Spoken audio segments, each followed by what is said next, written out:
Like, comment, share and subscribe. பிஸ்மில்லாஹிர்ரஹ்மானிர்ரஹீம். உது செய்வதன் விரிவான ஒரு முறையை நம்ம இப்ப பார்க்கலாங்க. வாங்க குழந்தைகளா, படிக்கலாமா? முதல் விடயம், சுத்தமான பாத்திரத்தில் சுத்தமான தண்ணீரை எடுத்துக்கொண்டு கிபிலாவை முன்னோக்கி அமர வேண்டும்.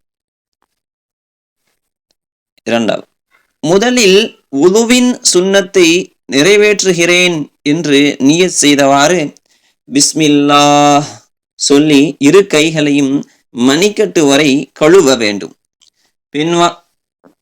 பின்பு மிஸ்வாக் செய்ய வேண்டும். அதன் முறை காய்ந்த மிஸ்வாக்கை தண்ணீரில் நனைத்து அகல வாக்கில் பற்களின் வெளிப்பகுதியிலும் உள்பகுதியிலும் தேய்த்து இருக்க வேண்டும். முதலில் வலப்புறமும் பின் இடப்புறமும் மிஸ்வாக் செய்ய வேண்டும். நாவில் நீல வாக்கிலும் பற்களில் அகல வாக்கிலும் மிஸ்வாக் செய்வதும் ஏற்றமானது. அடுத்ததாக 3 முறை வாய் கொப்பளிப்பது, நாசிக்கு நீர் செலுத்த வேண்டும். அதில் சிறந்த முறை ஒரு தடவை தண்ணீரை எடுத்து வாய் கொப்பளிப்பதுடன் நாசிக்கும் நீர் செலுத்த வேண்டும். இவ்வாறே 2ஆம் முறை 3ஆம் முறையும் செய்ய வேண்டும். நோன்பாளியாக இல்லையெனில் வாய் கொப்பளிக்கும் போது தொண்டை வரை தண்ணீர் செலுத்தி தண்ணீரை சுழற்றுவது, அதாவது செய்வது சுன்னத்தாகும், சுழற்றுவது சுன்னத்தாகும். அவ்வாறே நாசிக்கு நீர் செலுத்தும் போது மூக்கந்தண்டு வரை தண்ணீரை கொண்டு செல்வது, இது சுன்னத்.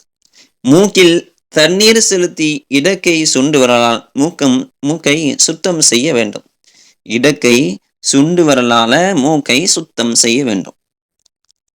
அடுத்தது, பிறகு முகத்தை கழுவ ஆரம்பிக்கும் போது நவைது ஃபர்தல் உதூஇ, உதுவின் ஃபர்லை நிறைவேற்றுகிறேன் என்று நியத் செய்ததோடு முகத்தை கழுவ வேண்டும். முகத்தை 3 முறை கழுவுவது சுன்னத்தாகும். முழு முகத்தையும் கழுவ வேண்டும். அதாவது நெற்றியின் முடி முளைக்கும் இடத்திலிருந்து தாடைக்குழி பற்களுடன் இணைந்திருக்கும் எலும்பு வரையிலும், தாடைக்குழி வரையிலும், ஒரு காதின் சோனையில் இருந்து மறு காதின் சோனை வரையிலும் கழுவ வேண்டும். அடுத்ததாக, முகத்தில் தாடி அடர்த்தியாக இருந்தால் தாடிக்கு மேல் தண்ணீர் ஊற்றினால் போதுமானது. தாடிக்குள் இருக்கும் மேனியை கழுவ வேண்டும் என்ற கட்டாயம் இல்லை. ஆனா கோதி கழுவுவது சுன்னத்தாகும். மெல்லிய தாடியாக இருந்தால் அனைத்து முடிகளையும், முடிக்குள் இருக்கும் மேனி அனைத்தையும் கழுவுவது அவசியமாகும். அடுத்ததாக, அடர்த்தியான தாடி என்பது முன்னால் நிற்பவருக்கு தாடிக்குள் இருக்கும் மேனி தெரியாமல் இருப்பது. மெல்லிய தாடி என்பது முன்னால் நிற்பவருக்கு தாடிக்குள் இருக்கும் மேனி தெரியும் வண்ணம் இருப்பது. அடுத்ததாக, உதுவில் முகத்தை கழுவும் போது அதை ஒட்டியிருக்கும் தலை, காது, கழுத்து ஆகியவற்றில் சிறிதளவு சேர்த்து கழுவுவது சுன்னத்தாகும். அடுத்ததாக, உதுவில் ஓர் உறுப்பை கழுவுதல் என்பது அந்த உறுப்பிலிருந்து தண்ணீர் 1-2 சொட்டுகள் வழிந்தோடும் அளவிற்காவது அதன் மீது தண்ணீரை ஊற்றுவதாகும். அந்த உறுப்பின் ஏதாவது ஒரு பகுதியில் இருந்து தண்ணீர் சொட்டுவது போதுமானது. எல்லா பகுதியில் இருந்தும் தண்ணீர் சொட்ட வேண்டும் என்ற கட்டாயம் இல்லை. பிறகு விரல்களில் இருந்து முழங்கை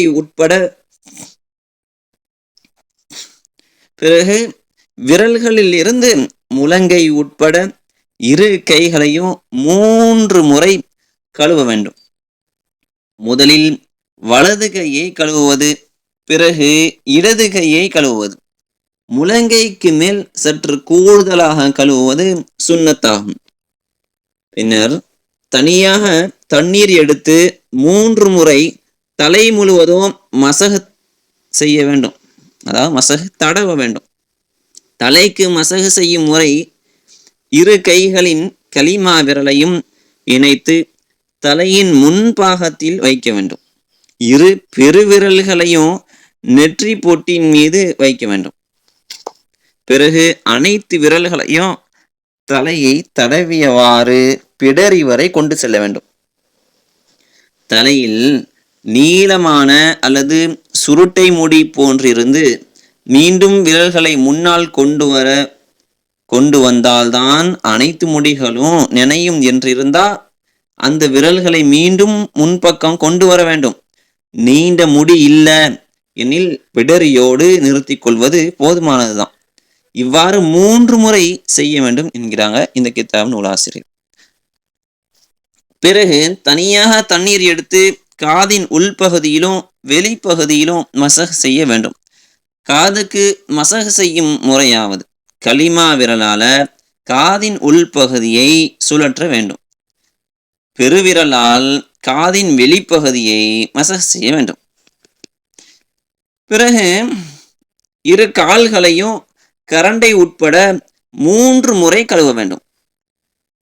முதலில் வலது காலையும் பிறகு இடது காலையும் கழுவ வேண்டும்.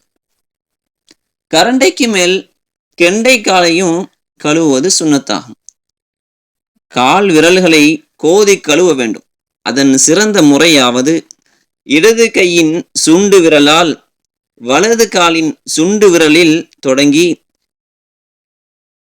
இடது கையின் சுண்டு விரலால் வலது காலின் சுண்டு விரலில் தொடங்கி இடக்கால் சுண்டு விரலில் முடிப்பது.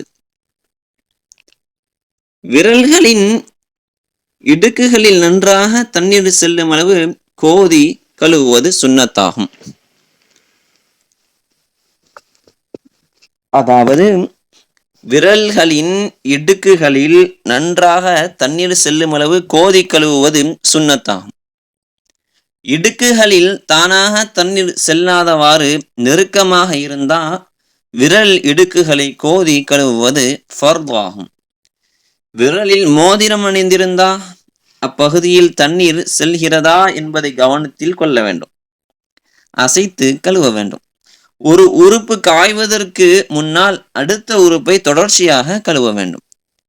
உதுவின் எல்லா உறுப்புகளையும் தேய்த்து கழுவ வேண்டும். உது செய்யும் போது அவசியமின்றி பேசக்கூடாது. உதுவுடைய ஒவ்வொரு உறுப்பிற்கும் ஒரு குறிப்பிட்ட துஆ என்று பரவலாக கருதப்படுது. இது போன்ற துஆக்கள் எந்த ஒரு வலுவான ஆதாரமும் இல்லை என்பதாக உம்தத்து சாலிக் என்பதில் பதிவு செய்யப்பட்டிருக்கு என்பதாக இந்த கிதாப தொகுத்த நூலாசிரியர் சொல்றாங்க. உது செய்த பின் உடனே துடைக்க வேண்டிய தங்கடம் எதுவும் காரணம் இல்லாது இருப்பின் உறுப்புகளை துடைக்காமல் இருப்பதே சிறந்தது. அவ்வாறே கைகளை உதறாமல் இருப்பதும் சிறந்தது. உதுவின் மிச்சமான தண்ணீரை நின்று கொண்டு குடிப்பது சுன்னத்து என்பதாக சொல்றாங்க. உது செய்த பிறகு 2 ரகாத் தொழுவது சுன்னத்தாகும். அதற்கு உதுவின் காணிக்கை என்று சொல்லப்படும். உது செய்த பின் ஏதேனும் ஒரு தொழுகை தொழுவதன் மூலமாகவும் அது நிறைவேறிவிடும். ஒருவருக்கு தொழுகை கதாவாகிவிடுமோ என்ற அளவிற்கு நேரம் நெருக்கடியாக இருந்தாலோ அல்லது ஃபர்லை கழுவும் அளவிற்கு மட்டுமே தண்ணீர் குறைவானதாக இருந்தாலோ இந்த 2 நிலைகளிலும் உதுவின் ஃபர்லுகளோடு நிறுத்திக் கொள்வது கட்டாயமாகும். ஜமாத் தொழுகை தவறிவிடும் என்று இருந்தால் உதுவின் ஃபர்லோடு நிறுத்திக் கொள்வதும் சுன்னத்து தான். அடுத்த தலைப்பாக காலுறைக்கு மசஹ் செய்வதன் சட்டங்கள்.